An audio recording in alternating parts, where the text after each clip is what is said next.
আলহামদুলিল্লাহ পাখির এভিয়েটের এই অবস্থা আজকে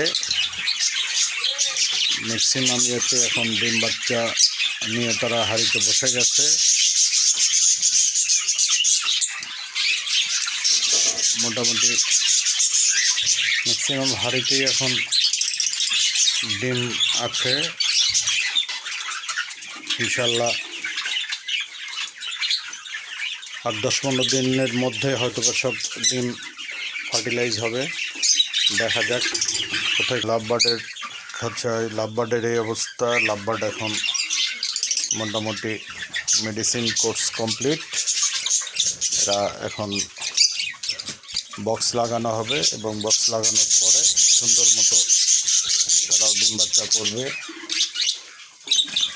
ককাটেল বেশ সুন্দরভাবে হয়েছে। হ্যাঁ, এই এরা এখন হ্যাঁ